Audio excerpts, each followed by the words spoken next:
सभी को नमस्कार। एग्जाम हेल्प के इस डिजिटल प्लेटफॉर्म पर आप सबका स्वागत है। काफ़ी लंबे अरसे के बाद पिछले सप्ताह भी हमारी क्लास नहीं हो पाई थी। अब प्रयास करेंगे आगे आपको ये क्लास रेगुलर मिले।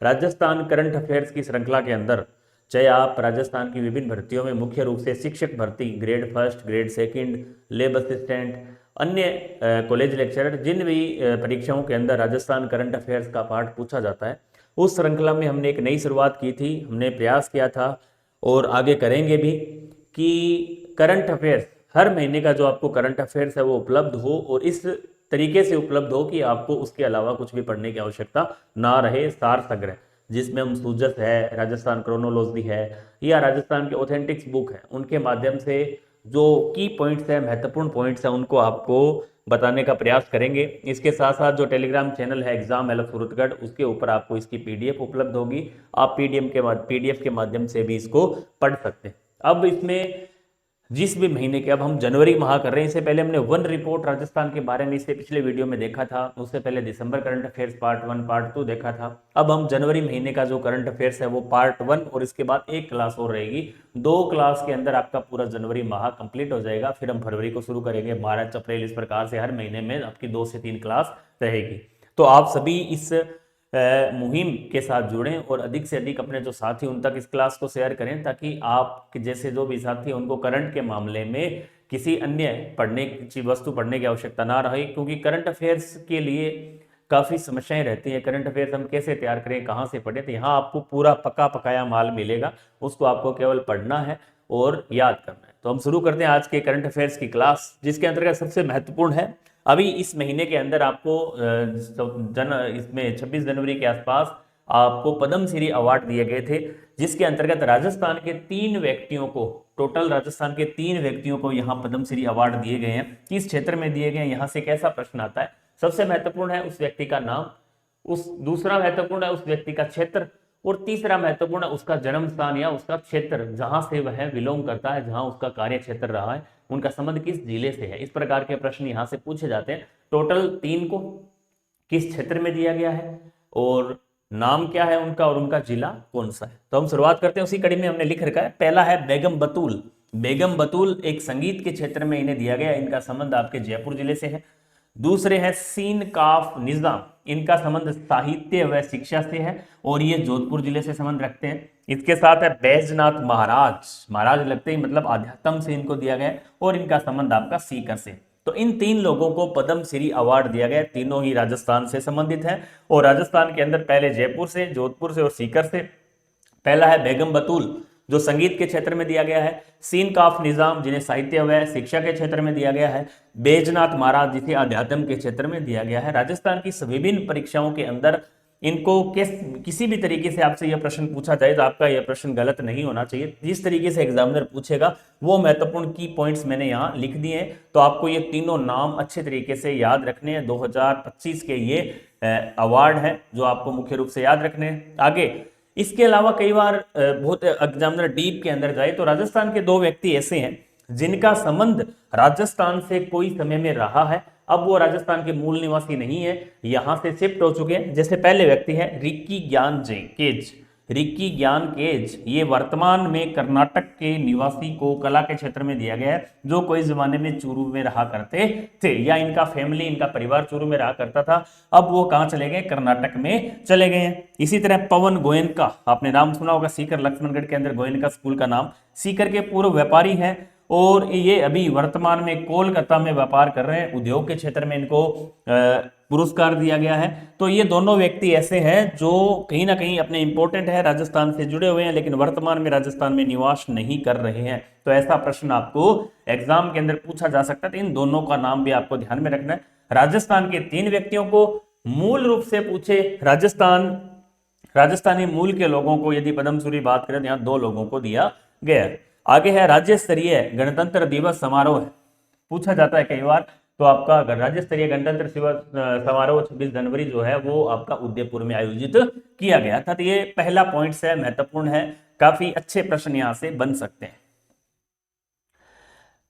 अगला पॉइंट के अंदर केवल एग्रीस्टेक योजना। एग्रीस्टेक योजना क्या है, किसानों को डिजिटल पहचान देने के लिए इस योजना के तहत प्रत्येक किसान को, बहुत इंपॉर्टेंट है, आपका जो कृषि वाला टॉपिक है वहां से भी कई बार प्रश्न एग्जाम में आते हैं। एक आगे हम किसान सम्मेलन भी पढ़ेंगे, दोनों इस तरीके से जुड़े हुए हैं, आपके कृषि में भी आ सकते हैं और वैसे करंट अफेयर्स में भी पूछा जा सकता है। इस योजना के तहत प्रत्येक किसान को 11 अंकों की एक यूनिक आईडी दी जाएगी, जैसे आधार की आईडी है वैसे, और प्रत्येक ग्राम पंचायत स्तर पर 5 फरवरी से लेकर 31 मार्च तक राजस्थान किसान रजिस्ट्री शिविर का आयोजन किया जाएगा हर ग्राम पंचायत पर, क्योंकि किसानों से जुड़ी हुई जो भी योजनाएं हैं उनको ऑनलाइन किया जा रहा है, उनको उन लोगों तक पहुंचाया जा रहा है, उनका प्रचार प्रसार किया जा रहा है इस योजना के माध्यम से, ताकि किसानों से जुड़ी हुई जो भी योजनाएं उनका उन तक लाभ पहुंचे। इस उद्देश्य से ऐसे शिविर आयोजित किए जाएंगे जो 5 फरवरी से 31 मार्च तक राजस्थान किसान रजिस्ट्री शिविर का आयोजन किया जाएगा प्रत्येक ग्राम पंचायत स्तर पर। तो किसानों को डिजिटल पहचान देने के लिए, उनकी उन योजनाओं का लाभ पहुंचाने के लिए इस प्रकार की योजना शुरू की गई है। अर्जुन पुरस्कार। अब अर्जुन पुरस्कार राजस्थान के अलावा बहुत अलग अलग खेलों के अंदर राजस्थान में दिए गए, जिसमें आपका राजस्थान का केवल एकमात्र खिलाड़ी है, हम राजस्थान करंट अफेयर्स पढ़ रहे हैं, तो अर्जुन पुरस्कार जो दिए गए राजस्थान की एकमात्र खिलाड़ी थी मोना अग्रवाल। मोना अग्रवाल को यह पुरस्कार दिया गया है। इनका संबंध किस जिले से है? इनका संबंध जयपुर जिले से है।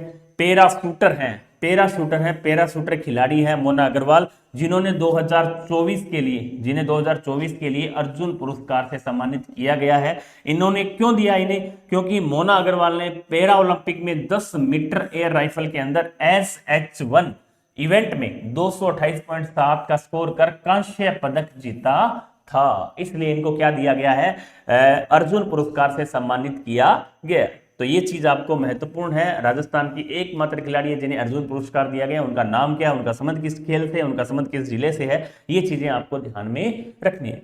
अगला है राजस्थान के नवीनतम जिले व संभाग। अभी हाल ही में एक बड़ा परिवर्तन बीजेपी सरकार में किया गया। पूर्ववर्ती कांग्रेस सरकार के द्वारा जो बनाए गए जिले थे उनको नष्ट कर दिया गया है, उनको अलग कर दिया गया है, उनको उन जिलों को जो जिले रद्द किए गए हैं, कुछ जिले यथावत रखे गए हैं, तो उनकी संख्या का विवरण आपको मोटे मोटे रूप से ध्यान होना चाहिए, क्योंकि 3 संभाग और आपके निरस्त किए गए जो टोटल जिले हैं वो कितने हैं, कैसे हैं, तो हम बात करें। भजनलाल सरकार ने 28 दिसंबर 2024 को मंत्रिमंडल की बैठक में 9 जिले प्लस 3 संभाग जो बनाए गए थे उनको निरस्त कर दिया गया है। वर्तमान में राजस्थान में 7 संभाग व 41 जिले हैं। मोटा मोटी रूप से आपको ध्यान में रखना है। करंट अफेयर्स के रूप में इंपॉर्टेंट है आपको पढ़ना, पुराना जीके है, लेकिन मोटा मोटी रूप से आपको आइडिया होना चाहिए कितने जिले हैं, कितने नष्ट किए हैं, कौन से नष्ट किए हैं, तो ऐसा पूछा जा सकता है। अब निरस्त जो किए गए जिले हैं वो है जैसे अनूपगढ़, दूदू,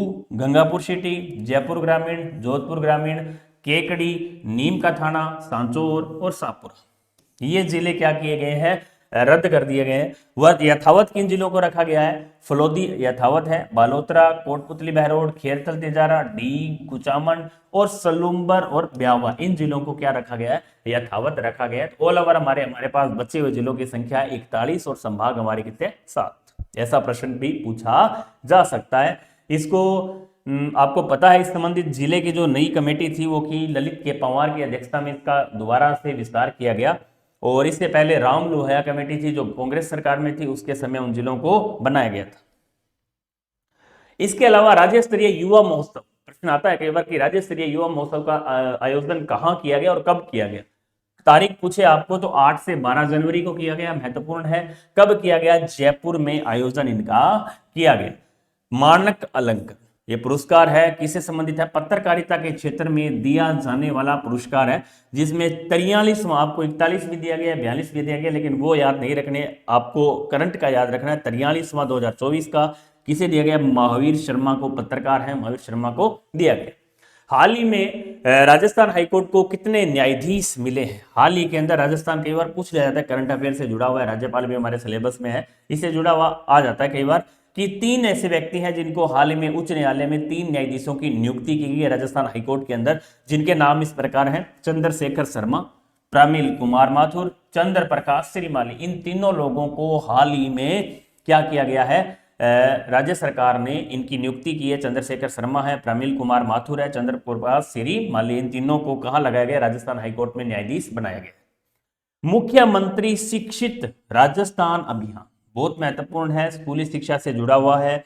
आप सबको याद भी रखना है, क्योंकि इससे पहले एक अभियान चला करता था जिसे कहते थे राजस्थान के शिक्षा में बढ़ते कदम, RKSMBK, RKSMBK, राजस्थान के शिक्षा में बढ़ते कदम।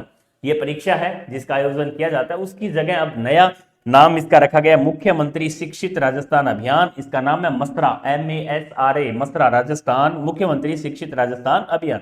शिक्षा विभाग में कक्षा 1 से 8 तक के बच्चों को 3 विषयों हिंदी, अंग्रेजी व गणित की दक्षता जांच के लिए एक पेपर का आयोजन किया जाता है। आप सब यदि मेरे जैसे शिक्षक साथी हैं उन्होंने देखा भी होगा, अभी हाल ही में पिछले महीने ये परीक्षा आयोजित हुई थी।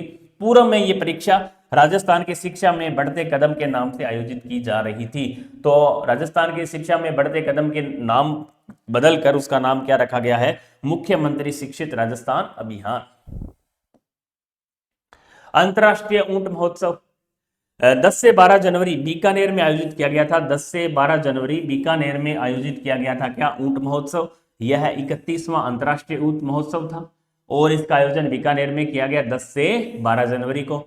अगला है प्रश्न, कई बार यह भी हमारे सिलेबस में सिख संत संप्रदाय जब आप पढ़ते हैं, एक बार प्रश्न पूछा गया था आरपीएससी द्वारा कि हाल ही में मोइनुद्दीन चिश्ती का कौन सा जो उर्स है वो आयोजित किया गया है। उस समय 808 या 809 था, एक परीक्षा में आयोजित हुआ था।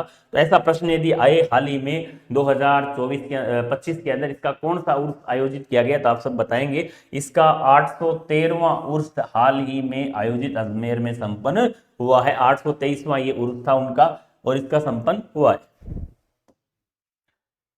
अब इसके साथ साथ साहित्य अकादमी पुरस्कार, एक पुरस्कार हमने पिछले वीडियो में देखा था, हमने उन पुरस्कारों को, तीनों जो पुरस्कार है उनको एक साथ रखा है, जिसमें साहित्य अकादमी द्वारा मुख्य रूप से राजस्थानी भाषा में मुकुटमणि को उनकी जो कृति है, कृति गांव और अमाम कविता के लिए यह पुरस्कार दिया गया है राजस्थानी भाषा में। इसके साथ साथ बाल साहित्य पुरस्कार की बात करें तो बाल साहित्य पुरस्कार में प्रहलाद सिंह झोरडा को उनकी कृति मारी ढाणी के लिए क्या दिया गया है, ये कविता संग्रह के लिए ये पुरस्कार बाल साहित्य पुरस्कार दिया गया है। बाल साहित्य है ये आपका साहित्य पुरस्कार है राजस्थानी भाषा के अंदर।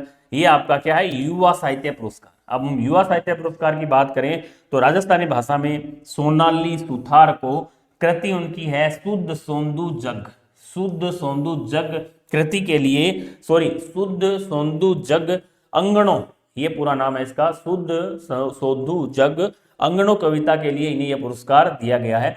तीनों पुरस्कार एक जगह है, महत्वपूर्ण है, राजस्थान का ही मैंने लिया है। साहित्य अकादमी पुरस्कार विभिन्न भाषाओं में, अंग्रेजी, हिंदी, बहुत सी भाषाओं के अंदर ये दिया जाता है, लेकिन हमारा राजस्थान करंट अफेयर्स की बात हो रही तो राजस्थान करंट अफेयर्स के अंदर मुख्य रूप से आपको साहित्य पुरस्कार, युवा साहित्य पुरस्कार और बाल साहित्य पुरस्कार याद रखने। राजस्थानी भाषा की बात करें तो यहाँ मुकुटमणि को कृति उनकी क्या थी, गांव और अमाम कविता के लिए। बाल साहित्य पुरस्कार प्रहलाद सिंह झोरडा को कृति मारी ढाणी के लिए। युवा साहित्य पुरस्कार सोनाली सुथार को कृति सूद सोंदू जग अंगणों के लिए ये दिए गए। तो तीनों आपको ध्यान में रखने हैं, महत्वपूर्ण है, परीक्षा की दृष्टि से एग्जाम में पूछे जा सकते हैं। इसके बाद है एक महत्वपूर्ण योजना जो हाल ही में शुरू की गई है, चर्चित है, एग्जाम की दृष्टि से काफी महत्वपूर्ण है, बड़ी योजना है राजस्थान सरकार की। आप चाहे ग्रेड सेकंड, ग्रेड फर्स्ट, सबके लिए महत्वपूर्ण है। यहाँ से प्रश्न बनने की संभावना काफी अतिरिक्त ज्यादा बढ़ जाती है, क्योंकि महत्वपूर्ण योजना है, महिला सशक्तिकरण से जुड़ी हुई है। महिला बाल विकास द्वारा ये योजना का लाभ मिल रहा है, जिसमें अभी संशोधन किया गया है, कन्फर्म तो नहीं है, लेकिन एक योजना का नाम बदलकर इसे बढ़ाया गया ऐसा माना जा रहा है। लेकिन हम इस योजना को अलग से पढ़ेंगे। इसकी शुरुआत 1 अगस्त 2024 से की गई थी। योजना के तहत बेटियों के जन्म पर 21 वर्ष की आयु करने तक बेटियों को 7 किस्तों के अंदर क्या दिया जाता है, 1 लाख रुपए की सहायता राशि प्रदान की जाती है। इसमें 6 किस्तें बेटी के जो गार्जियन हैं, उनके जो माता पिता है, उनके खाते में आती है। डीबीटी, डायरेक्ट बेनिफिट स्कीम के द्वारा ये डायरेक्ट उनके खाते में ट्रांसफर होते हैं। 7वीं किस्त बच्ची के खुद के खाते में ट्रांसफर होती है। इसमें बालिका के बैंक खाते में डीबीटी के माध्यम से स्थानांतरित की जाएगी योजना में देय राशि। अब योजना में राशि जो देय होती है वो कितनी होती है, 1 लाख रुपए यहां दिए जाते हैं। दिए कैसे जाते हैं, किस्त हम देखते हैं। अब देखो ये 7 किस्तें हैं।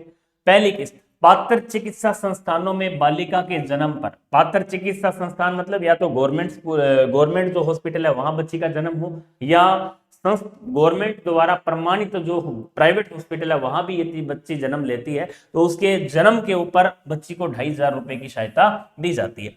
इसके साथ साथ बालिका की 1 वर्ष आयु पूर्ण होने पर बच्ची को 2,500 रुपए पुनः दिए जाते हैं। इसी तरह बालिका को राजकीय विद्यालय, निजी विद्यालय में बालिका की प्रथम कक्षा में, राजकीय विद्यालय भी है या मान्यता प्राप्त निजी विद्यालय है, उनकी पहली कक्षा के अंदर जब बालिका प्रवेश लेती है तो उस समय उसको कितने मिलते हैं, 4,000 रुपए की राशि दी जाती है। इसी तरह राजकीय विद्यालय या निजी विद्यालय में बालिका कक्षा 6 में प्रवेश लेती है तो उस समय बच्ची को 5,000 रुपए मिलते हैं। इसी तरह जब बालिका निजी विद्यालय या बालिका कक्षा 10 में प्रवेश लेती है उस समय भी उसको बच्ची को 11,000, चाहे निजी विद्यालय हो मान्यता प्राप्त चाहे आपका राजकीय विद्यालय। इसी तरह कक्षा 12 में प्रवेश लेने वाली निजी विद्यालय या राजकीय विद्यालय में बच्ची प्रवेश लेती है कक्षा 12 के अंदर तो उसे मिलते हैं 25,000 रुपए। इसी तरह बच्ची सरकार द्वारा मान्यता प्राप्त शिक्षण संस्थानों में स्नातक की परीक्षा उत्तीर्ण करती है, चाहे प्राइवेट कॉलेज हो चाहे आपका गवर्नमेंट कॉलेज हो, मान्यता प्राप्त होने चाहिए, उस समय बच्ची को मिलते हैं 50,000 रुपए और ये लास्ट किस्त बच्ची की अकाउंट में आती है। तो इस तरह टोटल बच्ची को जन्म से लेकर 21 वर्ष की आयु पूर्ण होने तक 1,00,000 रुपए की सहायता राजस्थान सरकार द्वारा की जाएगी। इससे पहले आपने नाम सुना होगा राजश्री योजना, काफी चर्चित रही थी, फेमस योजना थी, वसुंधरा सरकार 2016 जून 2016 या जनवरी 2016 में शुरू हुई थी।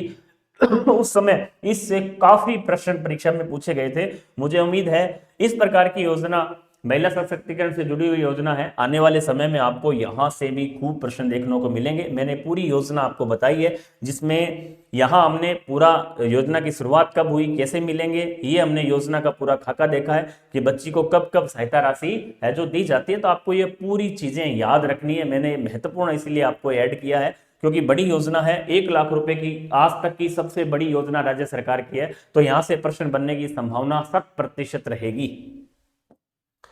अब देखें हम पात्रता, इसके लिए एक पात्रता रखी गई है कि प्रसूता की माता है, जो जन्म देने वाले बच्चे की माता, वह राजस्थान की मूल निवासी होनी चाहिए। राजकीय चिकित्सालय संस्थान या जननी सुरक्षा योजना के लिए अधिक स्वीकृत निजी चिकित्सा संस्थान में जन्म लेने वाली बालिका ही इसके पात्र होगी। इसके साथ साथ ये दोनों महत्वपूर्ण है, इसकी शर्त है कि एक तो मूल निवासी राजस्थान, दूसरी जो चिकित्सालय में या तो सरकारी जो चिकित्सालय वहां बच्ची का जन्म हो या मान्यता प्राप्त जननी सुरक्षा योजना के लिए अधिस्वीकृत निजी चिकित्सा संस्थान में उसका जन्म हो, ये दोनों इसकी पात्रता है। इसके बाद एक महत्वपूर्ण पॉइंट है कि फ्लाइंग स्कूल, सरकार फ्लाइंग स्कूल खोलने जा रही है। प्रश्न आता है कि राजस्थान हाल ही में किन 2 जिलों में फ्लाइंग स्कूल खोलने की योजना बना रही है, तो वो जिले हैं प्रतापगढ़ और बांसवाड़ा में फ्लाइंग स्कूल खोले जा सकते हैं। तो आपको ये ध्यान में रखना है कि फ्लाइंग स्कूल आपके परीक्षा की दृष्टि से काफी महत्वपूर्ण है कि आपको फ्लाइंग स्कूल यहाँ खोले जा सकते हैं।